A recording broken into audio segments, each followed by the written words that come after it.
Greetings and welcome to this podcast known as Faith to Live By, where I explore current events from a biblical and prophetic perspective. I'm Pam Christian, the researcher, writer, producer, and host of this weekly program where I seek to bring people into a greater understanding of truth. In light of everything President Trump and Elon Musk are exposing and bringing into account, this week, and likely the next 2 weeks, I will focus on the history of greed and corruption, explaining how it started and expanded, and how governments worldwide have been complicit with the advancement of a one-world government through the shrewd use of money and also gold.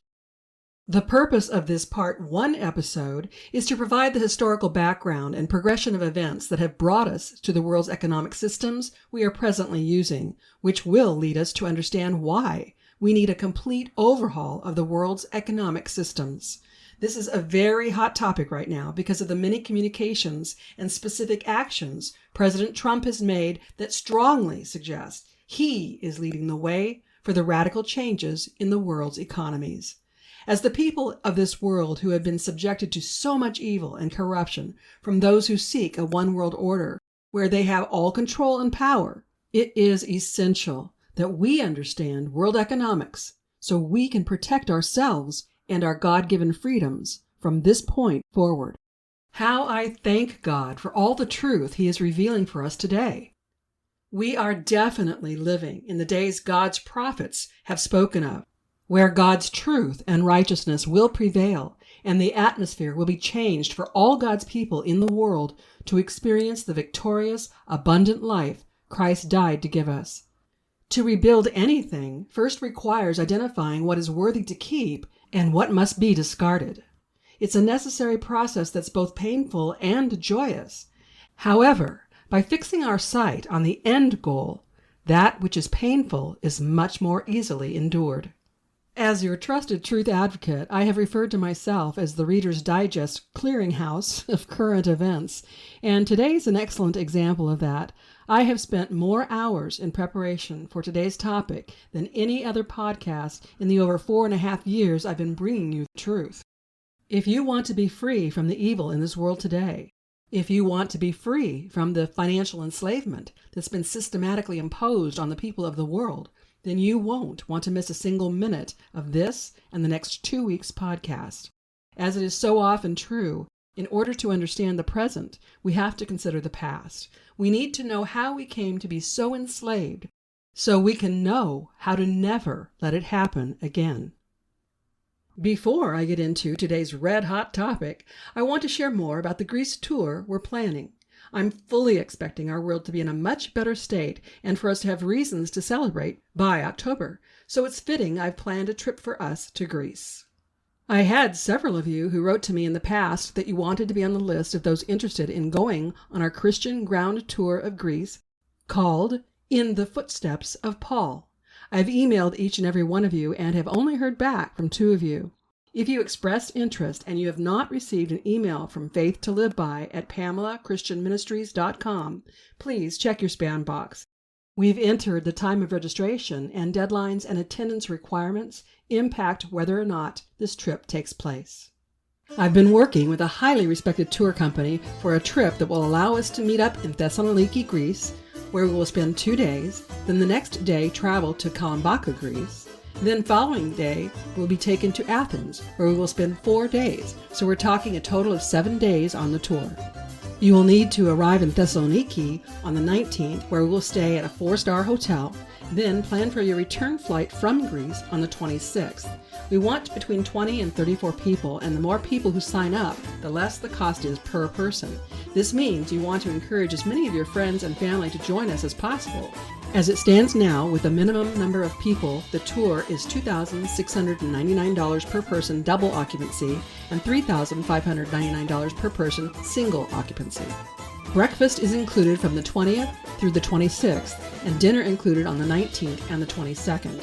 To give you as much leisure time as possible, lunch is yours to do as you like, with some afternoons including tour activity and others completely up to you. Registration fees of $300 per person are due at the time of sign-up, and registration is scheduled to close March 31st. Registration fees are refundable if requested by June 15th and are not refundable after that date. Final payment must be made by July 15th. Now, I know you want more details, so I encourage you to visit my webpage called Beyond the Podcast, where you can see additional details of the trip and actually sign up to attend. I hope you don't delay and that you get as many people to join as possible so we can all save money. And as an optional bonus, we are working on the addition of a 4-day cruise of the Greek islands following the ground tour. Use the link in the show notes to visit the Beyond the Podcast page. Now, let's get into today's podcast. In rapid succession, we are hearing reports of thousands, millions, and even billions of dollars of waste, fraud, and highly potential criminal dealings by a wide range of governmental and government-funded entities. The USAID, which is an independent federal agency, alone has dominated major headlines for amounts of money that have flowed through it and the lack of money that has actually reached its stated purpose. Over the past 1 month, Musk and Doge staffers have moved quickly and aggressively to implement reforms across federal agencies. Doge recently reported $55 billion in savings through canceled grants, asset sales, workforce reductions, and terminated contracts and leases. And this represents only federal waste. To think any department of our government on any level has not committed fraud by wasting our tax dollars is naive. Jokes are commonplace about government overspending, including when it comes to jobs outsourced to private sectors.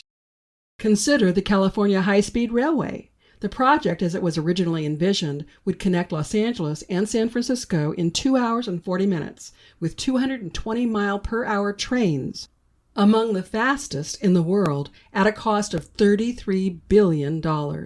But Transportation Secretary Sean P. Duffy noted that the costs of the project have escalated threefold since the contract was let, and that the project is woefully failing to achieve the completion goals. Yet another reason Governor Newsom needs to be recalled.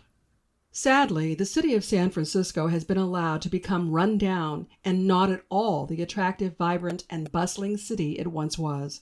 The city's reputation is deterring domestic and international travelers. The convention schedule has fallen drastically, and there are concerns over safety and street conditions. Unless the city is radically improved, the high-speed rail project is a complete waste of funds and effort, in my opinion. Mayors of San Francisco and Los Angeles, especially with the upcoming Olympics to LA, need to seriously consider the trickle-down impact of Doge and the expressed opinions of the American tax-paying voters regarding government.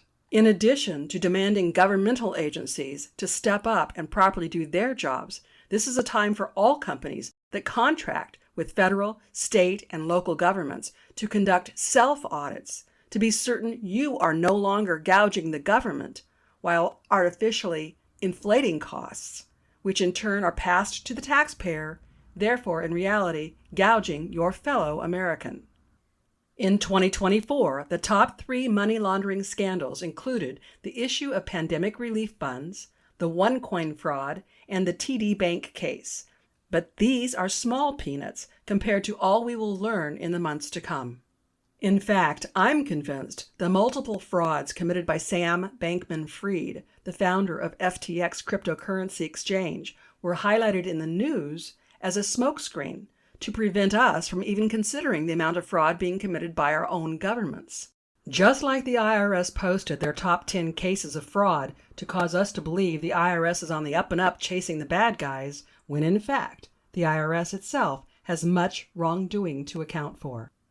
Smoke and mirrors, false flags, and black swan events from the distant past up until today are all being exposed as schemes intended to keep the public uninformed about the sinister and gross evil that is operating in our midst.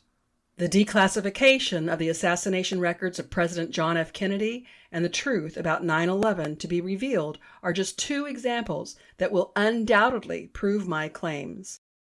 In fact, why specific people have been murdered, including Abraham Lincoln, will be brought out in this and the next couple of podcasts. If you're a regular listener to my podcast, then you've heard from my guest, Dr. Scott Young, about his views of Necessara Gesera and his belief that we need to restore money systems to a gold-backed system. Most people definitely agree we need a complete overhaul of our monetary system, and all indicators are that this new system will be gold-backed. The advantages of having our money backed by gold, known as the gold standard, will be something I'll get into in more detail next week.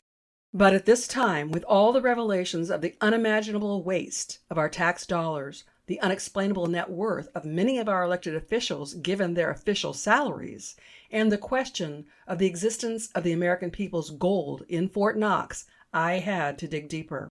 Part of my research has included taking copious notes from a 3.5-hour documentary titled The Money Masters: How International Bankers Gained Control of America, which proves what we've come to suspect. Our government has been under the control of those who have the most money.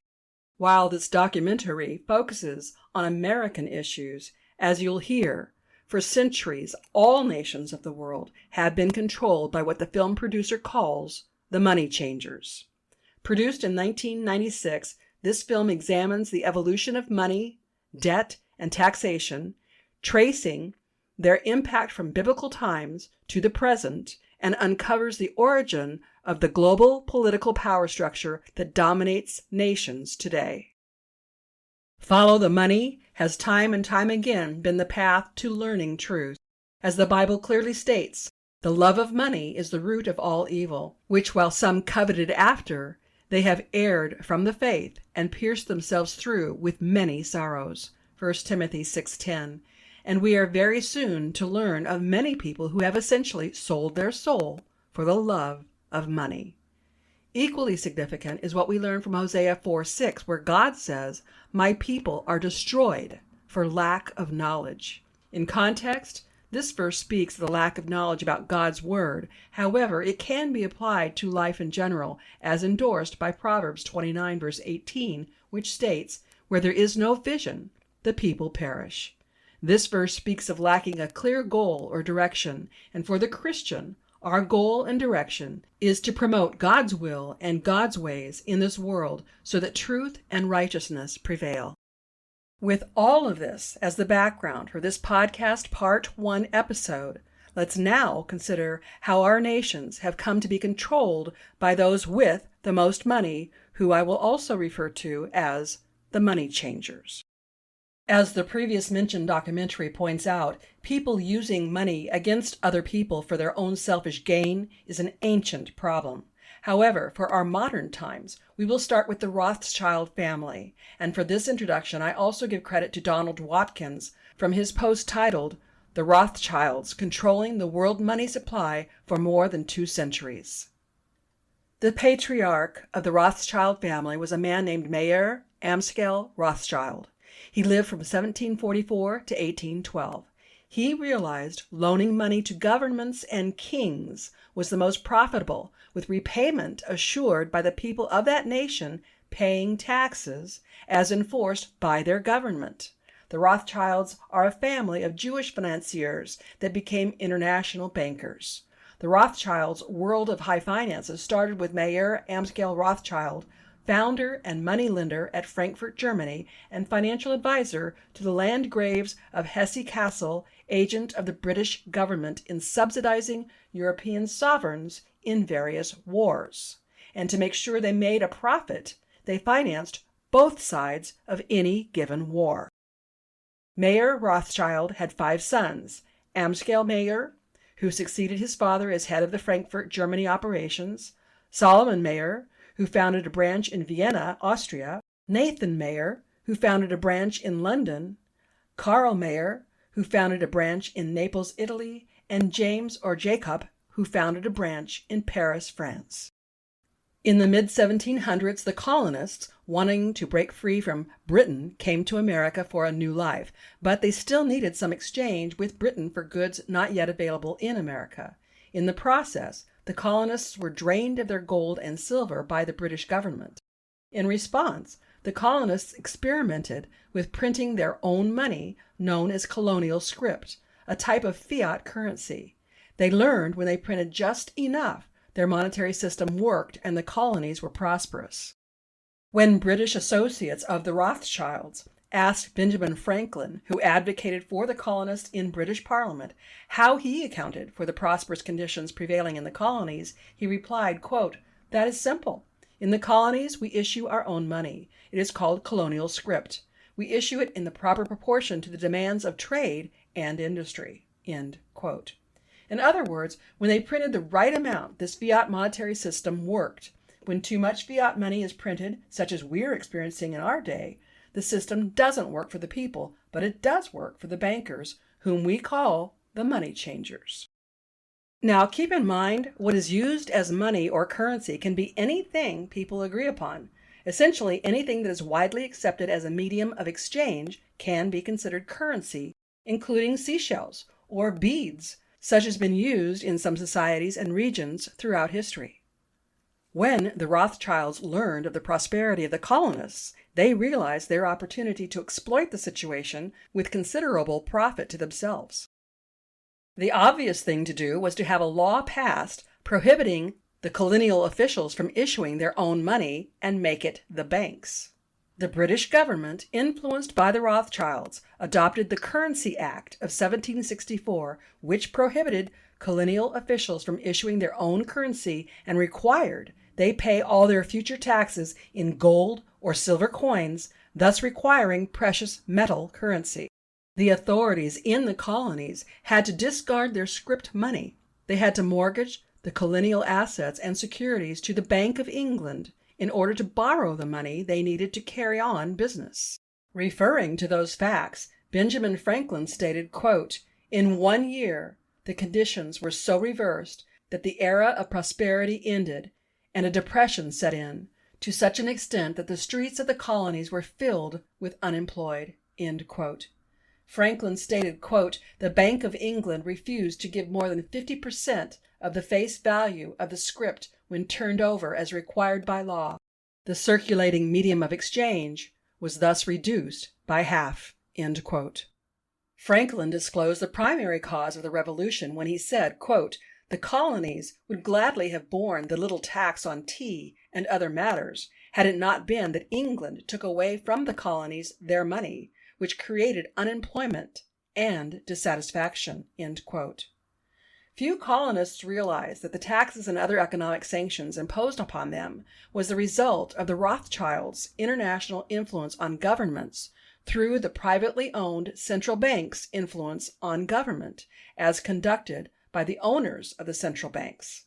Likewise, few in Parliament realized that after the Rothschilds gained control of the Bank of England, they succeeded in obtaining control of the British Treasury, which jumped Britain's national debt from £1,250,000 in 1694 to £16 million in 1698, and increased it progressively to $885 million by 1815 and $22,503,532,372 by 1945.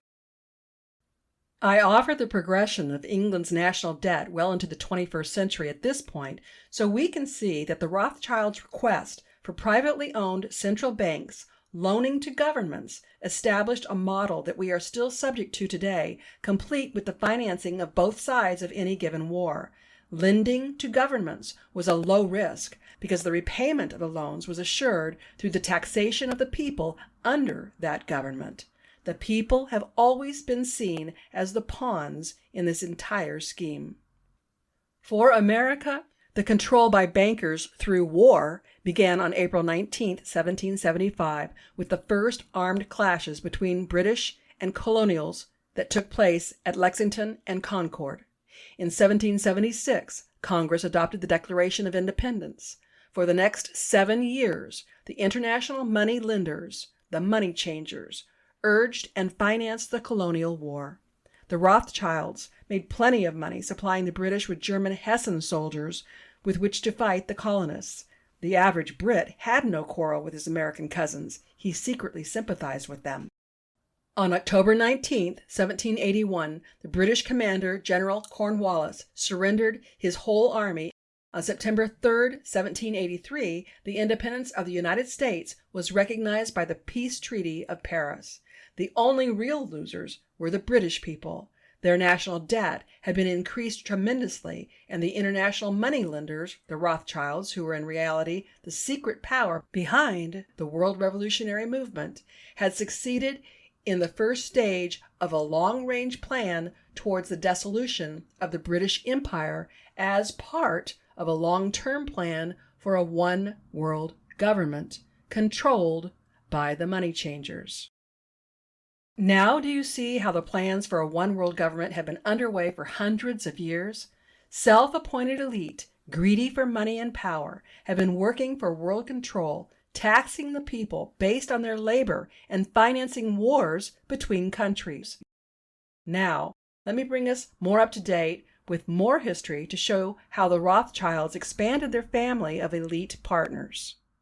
In 1791, the Rothschild family gained control of America's money supply through Alexander Hamilton, the family's agent in George Washington's cabinet. While Hamilton was a key architect of the Constitutional Convention, which was held in secret, at this convention, Hamilton revealed his admiration for the British system of government as the world's best, a perspective that influenced Hamilton's career. He also proposed establishing a national bank in America, which sparked significant debate. For clarity, a national bank brings concern for excessive power concentrated in the hands of a single financial institution, and therefore the hands of the people who own the institution. Despite the names given, such as National Bank or Federal Bank, these are privately owned institutions. Further concerns include unfair advantages to the wealthy urban interests over rural communities, fear of manipulation of the economy for political gain, and whether or not having a national or federal bank is constitutional as a potential overreach of federal power.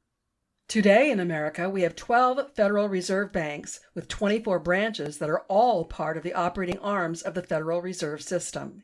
Each reserve bank operates within its own particular geographic area or district of the United States. My listeners who are outside of the United States need to learn about the banks in your country. In all cases, these banks seek to influence governments and control the people, all while these banks are essentially self-governed institutions. To the question, what do the Federal Reserve Banks do? Their own documents state, quote, "In addition to helping set monetary policy, the Reserve Bank's responsibilities include supervising and examining member banks, providing key financial services, supporting the government, and serving their district." End quote. Remember, supporting government follows the model of the Rothschilds to this very day.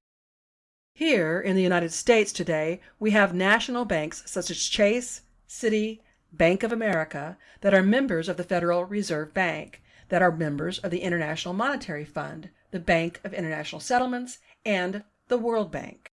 Understanding central banks and how they operate is essential for us to properly understand and direct our government in our present days. Remember, our American government is for and by the people. When we don't understand how systems work, in our ignorance, we become subject to self-serving politicians who have joined in promoting the Rothschilds' model for central banks and a one-world government.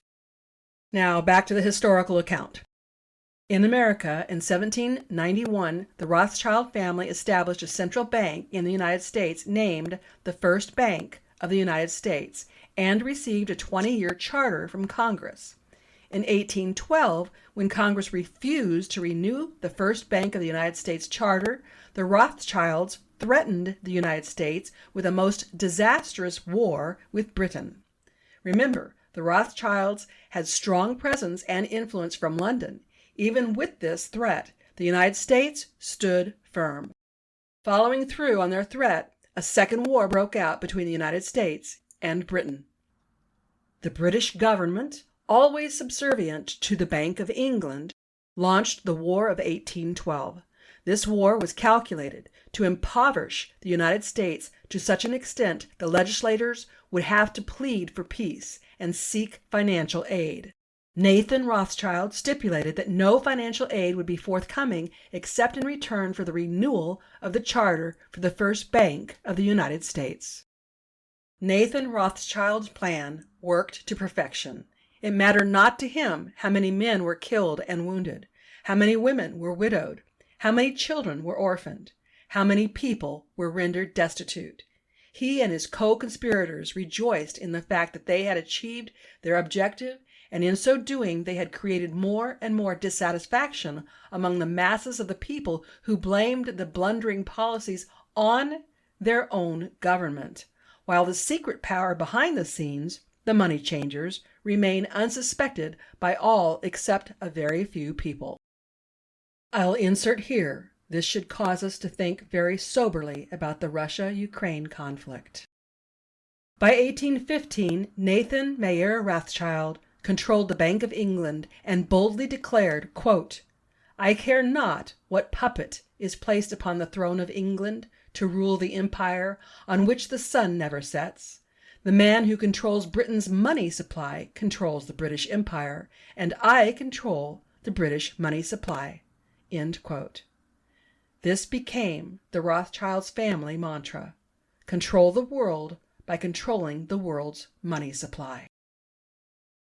In 1816, the United States Congress granted the renewal of the charter for the Bank of the United States as requested. There are many authorities who state quite frankly that the members of Congress were bribed or threatened into voting for the legislation which put the American people back into financial bondage. Does that sound anything like what we're learning about our government leaders today?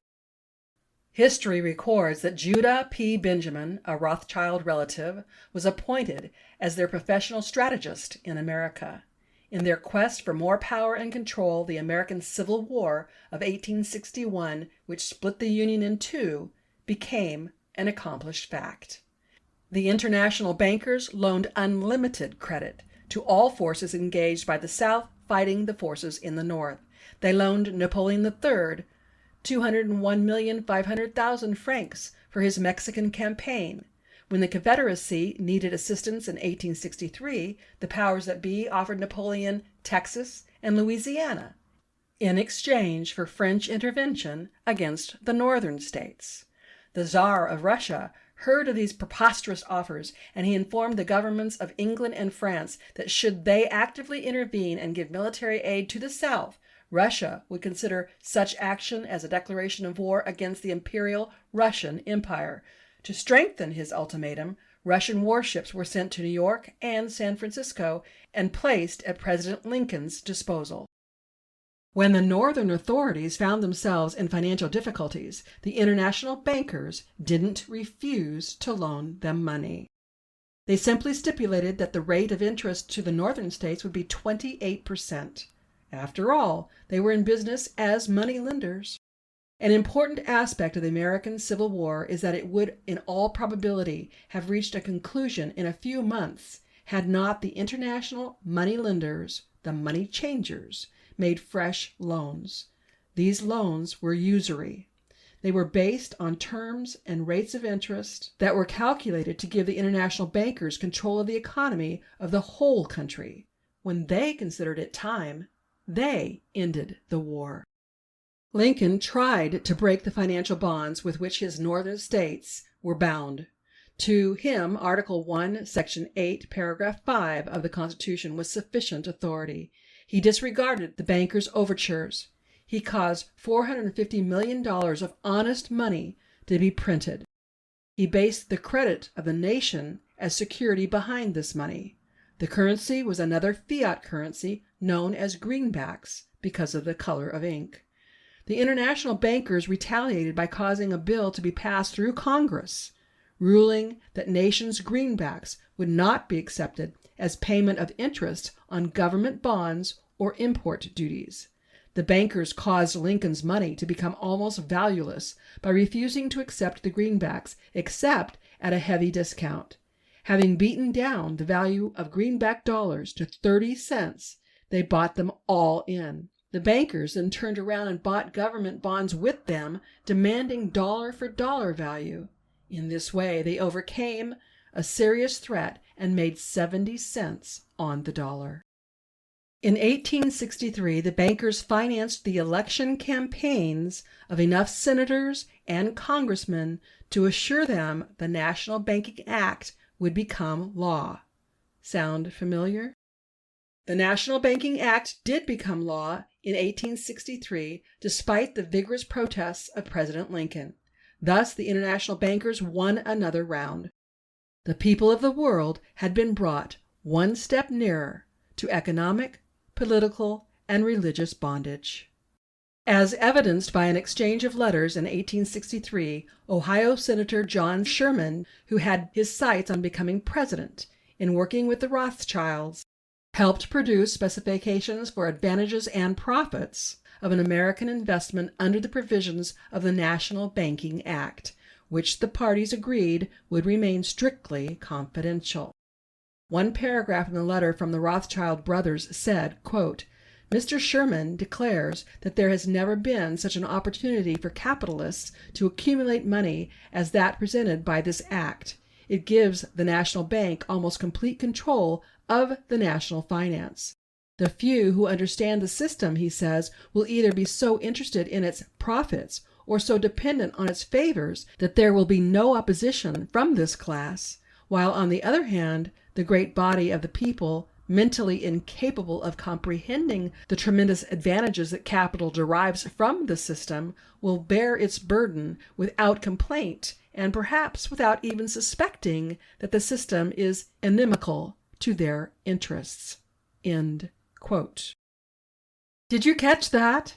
As far back as the days of Abraham Lincoln, the people of America have been considered by self-serving politicians and bankers as incapable of comprehending their schemes, even to the point that we would bear the burden without complaint and without suspecting their schemes are actually hostile to our own best interests. Who was it that called the American people deplorable or domestic terrorists? Who was it that called the people of the world useless eaters, among other things? The self-appointed elite who want to control us. The people may not have realized what was going on then, but this is now. Back to history. Following the 1863 exchange of letters, the American bankers put into practice once again the manipulations specified.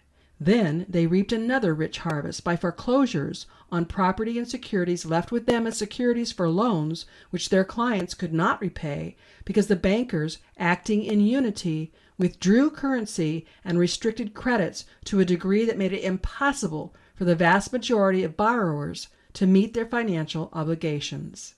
In response, President Lincoln launched a public campaign upon the bankers. In a speech, Lincoln said, quote, "I see in the near future a crisis approaching that unnerves me and causes me to tremble for the safety of my country. Corporations have been enthroned, an era of corruption in high places will follow, and the money power of the country will endeavor to prolong its reign by working upon the prejudices of the people until the wealth is aggregated in a few hands and the republic is destroyed." End quote. Shortly after making this momentous speech, Abraham Lincoln was re-elected president, but before he could have legislation enacted which would have curbed the avaricious practices of the bankers, he was assassinated by John Wilkes Booth while attending a theatrical performance on the night of April 9th, 1865. Very few Americans know why President Lincoln was assassinated. The true answer was found when investigators located a coded message among Booth's effects. The key to that coded message was in possession of Judah P. Benjamin, who was Rothschild's agent in America. While the coded message had no direct bearing on the murder, it definitely established the contact Booth had with the international bankers. Once again, they remained hidden behind the scenes while Booth was blamed for the death of a great man. Had Abraham Lincoln lived, he would most certainly have clipped the wings and trimmed the sails of the international moneylenders, the money changers. Beginning 1875, the Rothschilds, acting through their New York banking partner, Jacob Schiff, at the banking house of Kuhn, Loeb and Company, financed John D. Rockefeller's Standard Oil Company, Edward H. Harriman's railroad empire, and Andrew Carnegie's steel empire using Rothschild's money. The Rothschilds family's banking businesses pioneered international high finance during the industrialization of Europe and America. Rothschilds banks financed railway systems around the world. They also financed the construction of the Suez Canal in Egypt. Additionally, Rothschilds family capital founded De Beers in 1888, which is the largest diamond mining company in the world. The Rothschilds also helped New York financier J.P. Morgan and the Drexels and the Biddles of Philadelphia establish European branches of their respective banks in exchange for allowing the Rothschilds to control the banking industry in New York and therefore America. By the end of the 19th century, the Rothschild family controlled half of the world's wealth. In 1913, the Rothschilds established their last and current central bank in America, the Federal Reserve Bank. This independent bank regulates and controls America's money supply and monetary policies. Even though the Federal Reserve Bank is overseen by a board of governors appointed by the President of the United States, the bank's real control still resides with the Rothschilds family. In 1987, Edmund Rothschild created the World Conservation Bank to gain control of land in third world countries, which represent 30% of the land surface of the earth. The bank assumes the debts of these countries in exchange for real estate that is conveyed to the bank. By 1995, the Rothschilds controlled an estimated 80% of the world's uranium reserves, thereby giving the family a monopoly over nuclear power. In 1992, former Federal Reserve Board Chairman Paul Volcker became chairman of the European banking firm J. Rothschild, Wolfensohn and Company. By 2001, only 7 nations in the world, China, Iran, Afghanistan, North Korea, Sudan, Cuba, and Libya, did not have a Rothschild-controlled central bank. Until May 5, 2004, the price of gold was fixed twice a day at the N.M. Rothschilds and Sons in London by the world's main bullion houses, Deutsche Bank, HSBC, Scotia, Macata, and Societe Generale. In 2006, Edmond de Rothschild's Bank, a subsidiary of Europe's Edmond de Rothschild's family bank in France, became the first foreign bank to gain access to the Chinese market. The Rothschilds' domination of the world's finance markets continue to this day. It was said during President Trump's first term, not even President Trump can break the Rothschilds family's financial grip and influence on the Federal Reserve Bank.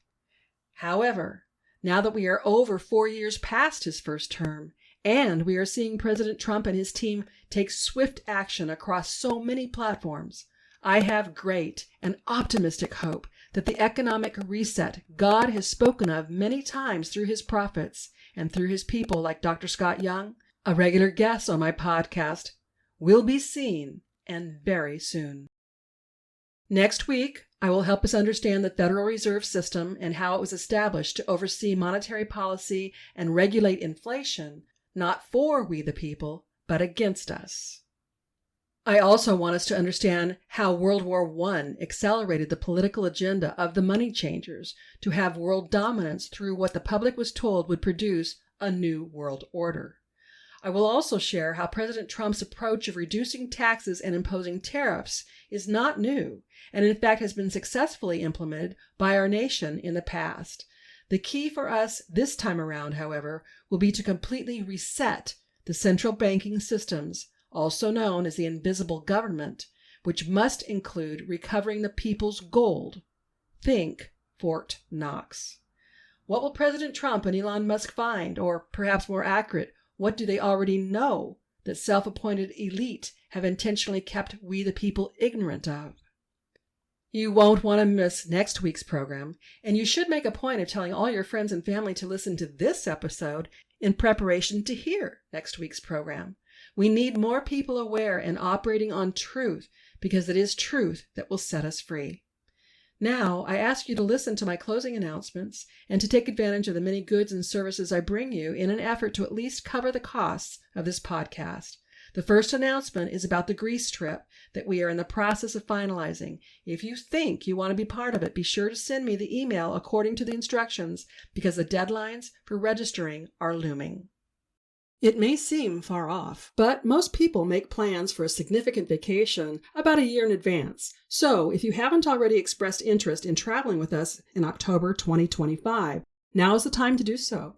We want to have about 30 people total because this size group works best for the specific tour I have in mind. We'll be walking the footsteps of the Apostle Paul.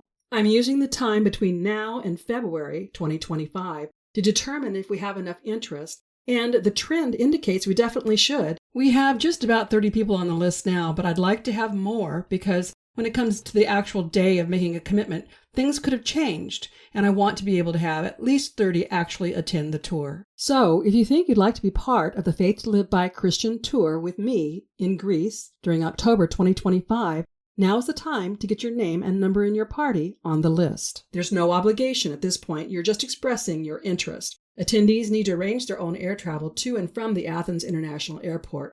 To get your name on the list, send an email to faithtoliveby@PamelaChristianMinistries.com with the word Greece in the subject line. In the body of the email, provide your name, contact information, and number of people you expect to be in your party. This will place your name on the interested in attending list, but does not obligate you in any way. It merely assures you have first right of refusal come February 2025 when down payments are due. If you didn't get the details written down that I just shared, simply visit my Beyond the Podcast page using the link in the show notes. If you like what you hear from me with this podcast, I highly recommend my book series, my award-winning blog, and consider signing up for my certificate course in apologetics. My aim with that course is to help people learn how not only to use apologetics to share truth with others, but to help Christian leaders incorporate apologetics into their respective ministries so more Christians are learning how to share their faith. You can learn more by using the link in the show notes. For now, I offer my weekly podcasts, my blog, and bi-monthly e-newsletter at no cost. And certainly I have hard costs associated with doing all I do. If you've been blessed by my work and would like to help my work reach others, why not consider partnering with me? For as little as $10 a month, you can become a partner. Then together we can reach even more people for Jesus. Simply visit my Pamela Christian Ministries homepage and then click on the Give button at the top menu bar. Or if you prefer, you can go directly to the Give page using the link in the show notes. To become a partner, you can use my PayPal or Venmo account, but you will also see other ways you can support my work on that page. Whether you choose to become a monthly partner, give a one-time donation, purchase my books and products from my web store, or support my affiliate sponsors, anything you can do to help me continue this work would be greatly appreciated. And as always, your prayers and telling others about me and my ministry work is much needed.